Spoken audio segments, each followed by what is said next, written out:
Under cover के दोस्तों अस्सलाम वालेकुम। सामाईन कराम, आज की वीडियो का मौजू यहूदी और दज्जाल है। नाज़रीन, आपके जहन में अक्सर सवाल तो पैदा होता ही होगा कि यहूदी क्यों इतने शिद्दत से अपने मसीहा के इंतज़ार में हैं और आखिर इसके पीछे इनके नज़रियात क्या हैं। नाज़रीन, वीडियो को एंड तक ज़रूर देखिएगा ताकि आपको मालूम हो कि यहूदियों के अकायद व नज़रियात क्या हैं और वो इतनी शिद्दत से क्यों अपने मसीहा दज्जाल के इंतज़ार में। नाज़रीन, ईसा अलैहिस्सलाम की पैदाइश से पहले यहूद में आपस में फूट पड़ी हुई थी। मुख्तलिफ फ़िरके लड़ते रहते थे और पहले बाबलियों के और फिर फारसियों के ग़ुलाम बने। इस बिना पर इन्होंने अपने हाथ से मसीह का तस्वुर लिखा। मसीह का मतलब है जिसको मज़ा किया जाए। ये एक रस्म थी कि किसी बादशाह को बादशाह बनाए जाने के वक्त इसके सर पर तेल लगाया जाए।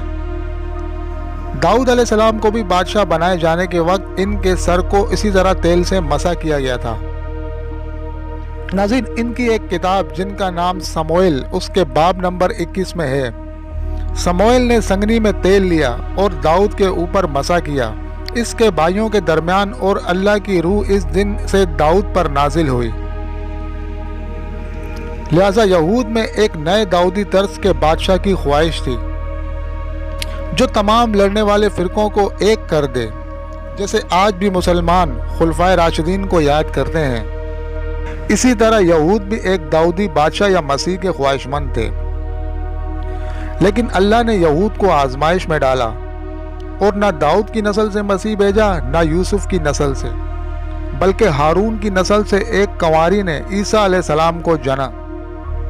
लिहाजा इस तरह दाऊदी नस्ल या यूसुफी नस्ल का झगड़ा मुमकिन न था। लेकिन बदनसीबी से यहूद ने ईसा अलैहिस्सलाम का इस बुनियाद पर इनकार कर दिया कि इनका नस्ब वाज़िया नहीं और मरियम अलैहिस्सलाम पर तोहमत लगा दी। यहाँ तक कि ईसा अलैहिस्सलाम पर इब्नुल्लाह होने का दावा करने का झूठा इल्ज़ाम लगाकर सूली का हुक्म दिया, जिसमें अल्लाह ने इनको बचा लिया। यहूद अभी तक दाऊदी या यूसुफी मसीह के मुंतज़िर हैं। लिहाजा इनके नज़दीक दो मसीह आएंगे, एक को काहन मसीह कहते हैं और दूसरे को हाकिम मसीह कहते हैं। नाज़रीन, लिहाजा यहूद इन दोनों के मुंतज़िर हैं। असल में बाबुल और फारस की ग़ुलामी में यहूद ने कुतुब अंबिया गढ़ी, यानी अंबिया अलैहिस्सलाम के हवाले से किताबें गढ़ी और मसीह का तस्वुर तराशा कि दाऊद या यूसुफ अलैहिस्सलाम की नस्ल से एक मसीह आएगा जो महिरुल अकूल काम करेगा, यानी ऐसे काम जो अकल से बालातर होंगे। वो मसीह कोई रसूल या नबी ना होगा, बल्कि एक हाकिम जैसा होगा जो इनको गुलामी से निजात दिलाएगा। नाज़रीन, यहूद और नसारा के मुताबिक मसीह की खबर यसा ने ईसा अलैहिस्सलाम से 8 सदियों कबल इस तरह दी। नाज़रीन, यहूदियों की एक किताब यसा जिसकी बाब नंबर 35 आयत नंबर 4 से 7 तक में लिखा है, कहो इनसे जिनके दिल मुतज़्ज़ब हैं, डरो मत, मजबूत रहो, खबरदार तुम्हारा रब इंतकाम के साथ नमूदार होगा। अल्लाह की जानिब से बदला लेगा, वो आकर तुमको बचाएगा। अंधे की इस वक्त आँख खुल जाएगी, बहरे के कान बंद न रहेंगे, लंगड़ा हिरन की तरह दौड़ेगा और गूंगे की ज़बान इस वक्त गुनगुनाएगी। पस वीराने में पानी बहेगा और नहरें सहरा में, और जलती रेत में एक हौज़ होगी और सूखी ज़मीन पानी का चश्मा। नाज़रीन, यहूद में इन आयात की बुनियाद पर एक मसीह का इंतज़ार था जो जन्म के अंधे को बीना करे, बहरे को सुनने वाला, लंगड़े को ठीक कर दे और गूंगे को ज़बान दे दे। इसी किताब में अगली आयत में लिखा है, तुम्हारे मुर्दे जी उठेंगे और उनके अजसाम जिंदा होंगे। तुम वो जो खाक में हो, उठो और गीत गाओ। इस आयत की बुनियाद पर यहूद कहते हैं कि मसीह मुर्दों को जिंदा भी करेगा। इसके अलावा किताब यसा के बाब नंबर 53 की आयत नंबर 4 में लिखा है, यकीनन इसने गम दूर किए और हमारे गम ले गया, और हम हैं कि इसको इज्जत देते हैं, मारा हुआ अल्लाह की फिटकार और वबा से आलूदा। इन आयत की बुनियाद पर मसीह को बाज़ यहूदी हलकों में किसी वबा से आलूदा भी कहा जाता है। इसके लिए कोड़ी मसीह की इस्तिलाह इस्तेमाल की जाती है। कोड़ी को ठीक करना यहूद में शिफा देना नहीं, बल्कि गुनाह से पाक करना कहा जाता है। नाज़रीन, कोड़ का मर्ज यहूद के मुताबिक गुनाहों की वजह से होता है।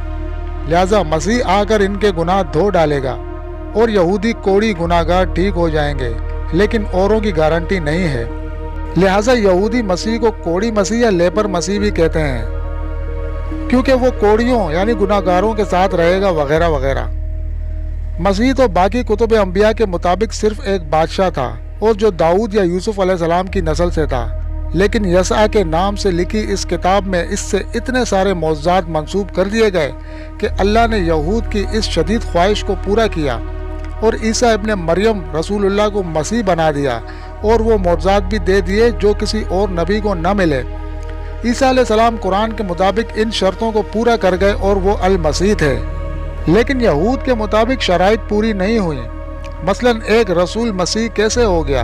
عیسیٰ علیہ السلام خود حاکم نہ تھے، عیسیٰ علیہ السلام کا نسب واضح نہیں، وہ خود کو ایک کنواری کی اولاد کہتا تھا اور اس کا والد نہ تھا، نہ وہ داؤد کی نسل سے تھا نہ یوسف علیہ السلام کی نسل سے۔ یہود کے نزدیک عیسیٰ علیہ السلام نے یسوع کی کتاب میں بیان کردہ شرائط میں سے کوئی بھی شرط پوری نہیں کی۔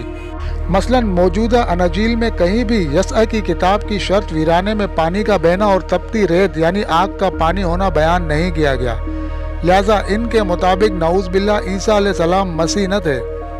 یہود کہتے ہیں کہ انہوں نے ابن مریم کو لت پر سنگسار کر دیا تھا، اور نصرانی کہتے ہیں کہ ان کو رومیوں نے یہود کے اکسانے پر صلیب دی۔ قرآن میں ان سب کا انکار ہے۔ ناظرین، اس پس منظر کو ذہن میں رکھتے ہوئے اگر کوئی دجال کے متعلق روایات دیکھے تو پتہ چلتا ہے کہ یہود کا تصور مسیح پوری شدت کے پورا کیا جائے گا اور ان کے مجموعہ مسیح کو کچھ چھوٹ دے دی جائے گی کہ وہ کچھ کر سکے جو یہود کے مطابق صرف المسیح کا خاصہ ہے۔ احادیث کے مطابق مسیح الدجال اپنے ساتھ جنت لائے گا جس میں آگ ہوگی، لیکن وہ اصل میں پانی ہوگا، اور وہ جس کو پانی کہے گا وہ اصل میں آگ ہوگی۔ یہ یسوع کی آیت پوری ہوگی، وہ حاکم بنے گا۔ لہٰذا یسوع کی کتاب کی شرائط اب جب پوری ہوں گی تو یہی چیز ایک عظیم فتنہ ہوگی اور لوگوں کو اس فتنے میں ڈالا جائے گا کہ ہم کس مسیح کا ساتھ دیں گے، یسوع کی کتاب والے یا اللہ تعالیٰ کے رسول اللہ مسیح عیسیٰ علیہ السلام کا۔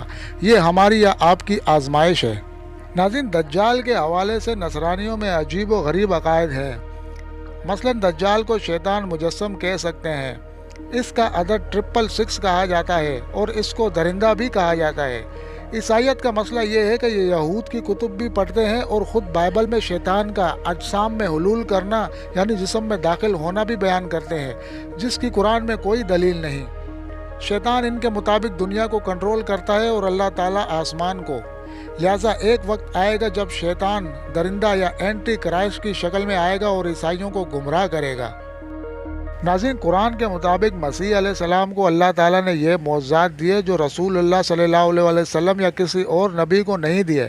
مثلا وہ کوڑی کو بحکم الہی ٹھیک کرتے تھے، مردہ کو اللہ کے حکم سے زندہ کرتے تھے اور جنم سے نابینا کو بحکم الہی بینا کرتے تھے، اور اس طرح یہ ان کے لیے خاص ہیں۔